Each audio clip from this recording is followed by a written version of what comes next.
We're going to start the very last of my cool flowers today, pincushion flower, and we're going to start them in some soil blocks. We will be using this mix from Vermont Compost Company. Now I bought this on Amazon, but it's also sold through Gardener's Supply. The bag says, "This is a complete germinating and growing on mix designed for soil blocks. Excellent for trays, pots, and containers." It definitely needs to be sifted. It has some little pebbles and some little sticks and things like that, and that you do not want in your soil blocks. This is my soil sifter, and I got this on Amazon. Everything we talk about today in this video I will put in the description below. I won't necessarily put a link, but I will put where I bought it so that you will know where you can find it. And you might be thinking that's a lot of work to have to sift your soil, but really it is a worthwhile step. And once you get quite a bit of soil sifted, you'll have it and ready to go for when you want to do your soil blocking. So we're going to take our scoop and scoop out some soil. This was also purchased on Amazon.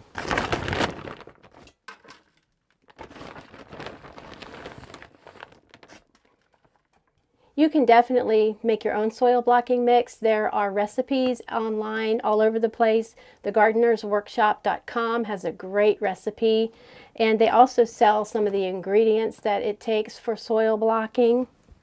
But since I'm a smaller grower, for this year I'm just using this pre-made compost. If I need more for soil blocking, I will go ahead and make my own recipe. I don't have any problem doing that. Just to try to keep my hands fairly clean, I have my gloves on, but I don't always wear them.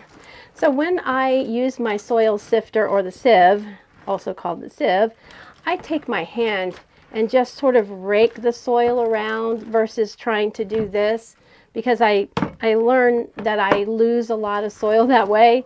So I just take my hand and then just rub it around so that I'm rubbing out all of the finer parts of the soil and leaving the bigger particles on top of the sieve.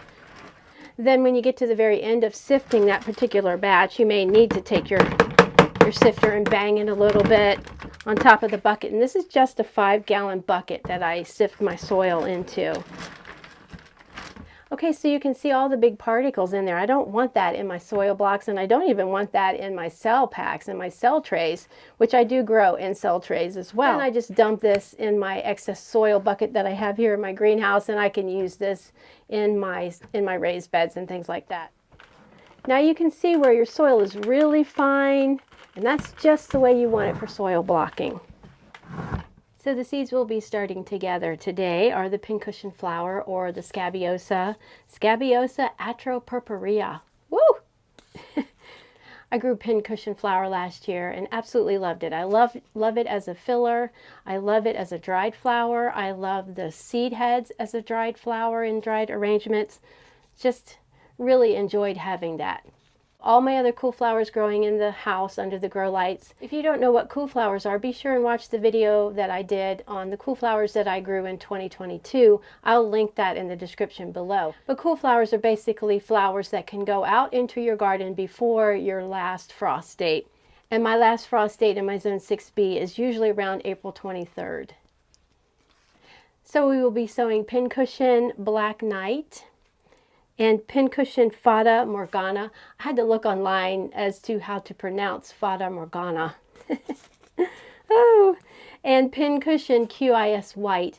QIS stands for quality in seed. That's what that stands for. So I have not grown the QIS white or the pincushion Fata Morgana. And the Fata Morgana is kind of a creamy blush color, so I'm pretty excited about that.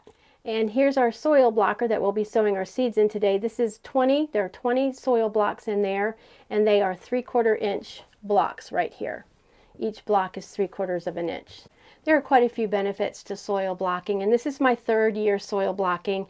It seems like each year I improve a little more and a little more, and I want to really improve to where I primarily soil block. But one of the advantages of soil blocking is that the roots get a lot of oxygen and there's a lot of airflow to the little blocks, and it just helps with that good root development for your plant. Also, they germinate a little bit faster in the soil blocks. I will be honest with you that I've been on the fence, on and off the fence, about soil blocking, and this year I decided I really want to just give it a concerted effort and try to really improve in my soil blocking.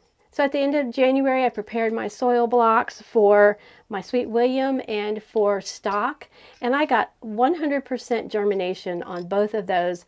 At that time, I started probably close to 300 seeds, so I was really happy with that. Some of the other supplies we will be using today are these styrofoam trays. These are just styrofoam meat trays. And of course you can save your meat trays when you have meat, but you can also purchase these on Amazon. You can purchase these on thegardenersworkshop.com if you're in the United States. And you can get 2 sets of 20, so you can get 40 soil blocks here on these meat trays, and you can use these over and over again. So they're great. We're also going to be using some painter's tape to write our labels on, and that sticks perfectly onto the styrofoam trays.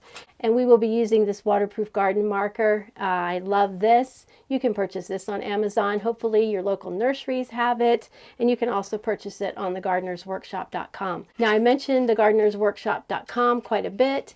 Lisa Mason Ziegler, I don't work for them and I don't get any kind of commission or anything. It's just I have a lot of their products. We'll also be using this little aluminum static-free seed tray, and this is perfect because you can put your seeds in here and you can pick them up and there's no static when you're trying to pick your seeds up. We'll probably be using some tweezers and some toothpicks, some dampened toothpicks depending on the seed. We'll be using a little paint scraper here to scrape off the excess. You will see in a minute, I'll show you how to do that, of the soil from the soil blocks.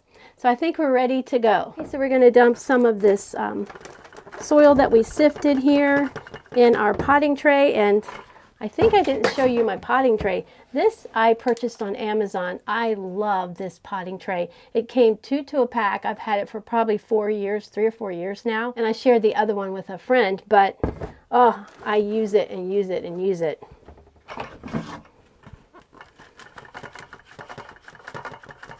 And I don't usually measure out my soil, whether I'm using cell packs or whether I'm soil blocking. I just kind of eyeball it. If you have any soil left over for your soil blocking or your cell packs, you can just save it. Now, you don't want to seal it up in any kind of a container because it will mold. I usually just leave it here in the soil tray and it'll dry out and you can rehydrate it. So you can use that. You won't be wasting that. So we have some very warm water here that we're using to moisten our soil blocking mix. And if you don't get the right consistency of the soil blocking mix, your soil blocks won't stick together. Now, if you feel like you're getting too much moisture in your mix, then you can just add more soil. Now what we'll do is make a little mound in our soil so we can get our soil block all filled. So we'll take our soil blocker and we're going to hold it on either side. You don't hold it by the plunger. This is the plunger.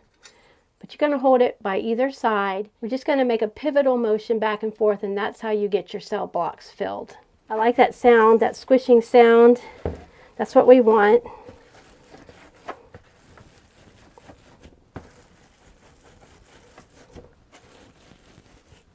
So I'm just scooching it around. And you can see there it has some excess. That's where we take something that has a flat edge. This is just a paint scraper. And we're going to scrape that off. So, nice and flat there. Ready now to put it on our tray. I'm going to put the tray right here so you can see it. So I'm going to hold it like this, and then I'm going to plunge it down. Give it just a little shake. Pick it up. There we go. All the soil blocks are empty, and I've got my first 20 on the tray. So we're going to do the same thing for the next. We're scooching and doing a pivotal motion, trying to get all of those little 20 soil blocks filled. All right, so we've got it all filled. We'll take our scraper, scrape off the excess.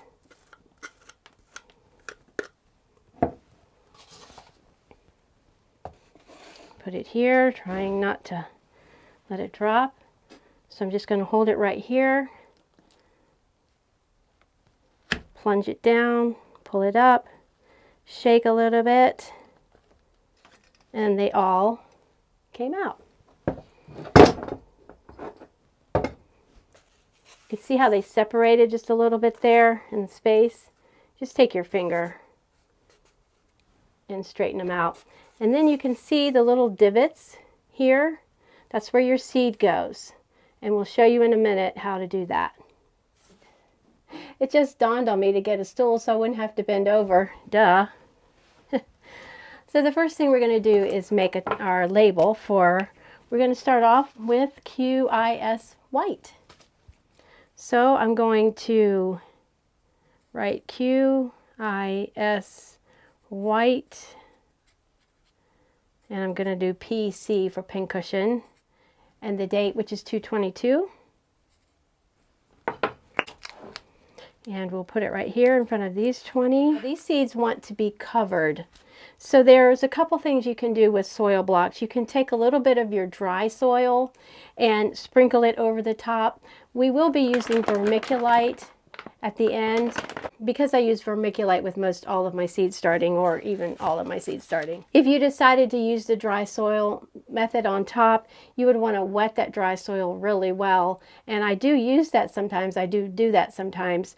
But what we're going to do is make a little bit of a divot. Let me get my little pin here. This is what I use. And we're going to make a little deeper divot. So if it's a seed that doesn't need to be covered, you can just basically lay it on the top of your soil block. But if it's a seed that requires a little bit of darkness to germinate, then you can just plant it a little deeper in the cell blocks. So that's what we're doing here, because these seeds do want to be covered.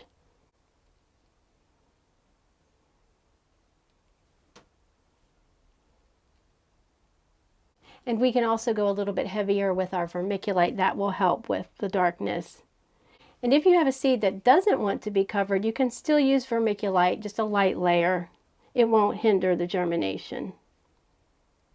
You can see that these seeds are a good size. So I'm just going to stick it down here in my soil block, and then I'm going to take my pin and push it down a little bit more. You can also sow your pincushion flowers directly in the garden, but I like to give them a little head start. So I will say that soil blocking takes a little bit more effort than growing in cell trays, but I think in the long run it is really worth it. Now let's do the Black Knight. So you want to start these seeds 4 to 6 weeks before you plant them out in the garden as transplants. And my last frost date, I think I said a few minutes ago, is usually around April 23rd. So I'll probably be planting these out right around the 1st of April, something like that, after I harden them off, maybe mid-April. The seeds with the Black Knight are quite a bit smaller, so we'll put them in our tray. I don't know if you can see that. See the seeds. I'm going to put a couple in my hand for you to see. They're quite a bit smaller, but they're not a teeny seed.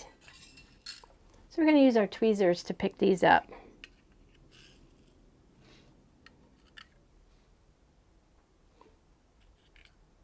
You can also use a dampened toothpick. That is great for picking up especially smaller seeds. And you really just need 1 seed per block. And with your cell packs, I usually do 2 to 3 seeds per cell pack, but with soil blocking, you don't need to do that. Take the end of my tweezers for this one and push it down a little bit farther into the little divot we made. So these Fata Morgana seeds are big like the QIS white.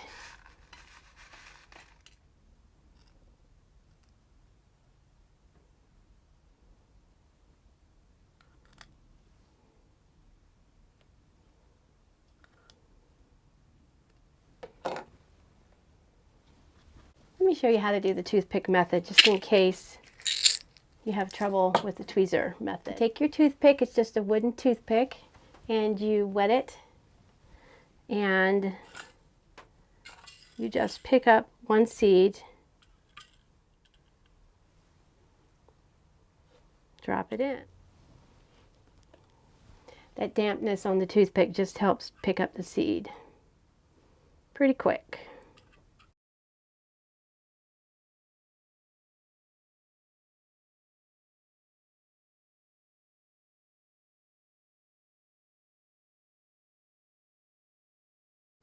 Okay, the next thing we're going to do is put the vermiculite on the top. But I'm going to go ahead and put a pretty good layer of vermiculite here on the top, since these seeds want to be covered.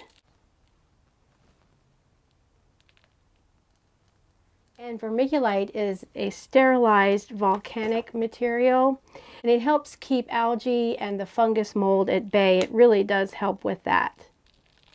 I also use cinnamon if I get fungus mold, and cinnamon kills that mold right away. So a little bit of ground cinnamon, just sprinkle it on top, and that helps a lot. Okay, so there they are, all ready. Now the next thing we'll do is give them a little spray with a spray bottle. Just a little mist of spray. Help settle your seed in. Even though we've pre-moistened our soil blocks, you want to give them a little spray of water.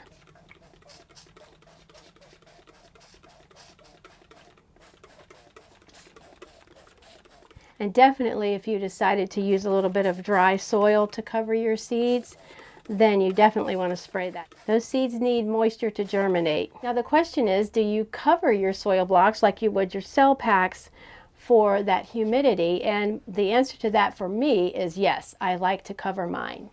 And there are a couple ways you can do that, and here's where it gets a little bit tricky. But once you figure it out and you learn the nature of soil blocking, then you won't have any problems. So here's where it comes down to kind of trial and error and personal preference. There's a couple of ways that I use to cover my soil blocks. One way, you can use the wide weave burlap, and this I got on the gardenersworkshop.com, but you can buy wide weave burlap, and that would just lay right on top of your tray like this. It would help hold in the moisture, but it doesn't create quite enough humidity for me. In my mind, I'm thinking we need some humidity. So I do use the wide weave burlap, but I'll tell you in a second when I use it. Another way you can cover your soil blocking trays, and I've used this, is with plastic wrap. And that works really well. The only problem with the plastic wrap I found is when you want to take it off to maybe mist your little blocks to just make sure they're keeping enough moisture, then it can get a little tricky. But I saw someone online that was using these little lids that these go on top of like little food storage trays. And while the food storage tray itself is not really good to put your soil block in because it's not flat on the inside, the lid is almost perfect. I'll show you here how this just fits right on top of these little trays. And you can see it doesn't fit perfectly. It gives a little bit of air circulation, which I think is a good thing actually. But then you can set these on your heat mat and you'll be ready to go. The only problem with these is once you see your seeds starting to germinate, and it's the same thing with plastic wrap, is you see it's almost sitting right on top of the soil there. So then at that point I will usually take this off because I'm still wanting more of these seeds to germinate. Maybe only a couple of them have germinated at this time. And then I might switch to the wide weave burlap just to keep the moisture going. So that's where I say it gets a little bit tricky. And I know it may sound complicated to you. Almost is like a hands-on thing. When you start doing it, you're like, okay, yeah, that works for me, and this is the way I will do it. And so, you know, some people use the burlap exclusively, some people use the plastic wrap exclusively, and then when 50% of your seeds have germinated, you want to remove the plastic wrap, or you want to remove this if you're using this. Wow, I know that seems like a lot of information, and like I said, you can simplify it and you can find out what works best for you. I just wanted to show you the different options that you have for using soil blocks. And I think soil blocking definitely makes a healthier seedling. But the last thing I want to mention is I do wash my soil blocker when I'm done with it for the day, and I dry it off really well, and that just helps keep it from rusting and all of that. So now we'll get these on the heat mat, and I think for these I'm going to go ahead and use these covers, and I'm going to watch them. As soon as they start germinating, I'll know when it's time to take the cover off, maybe switch to the burlap. All right, friends, I think we're done for the day. I really appreciate you watching, and I appreciate your support. And until next time, happy gardening. Bye-bye.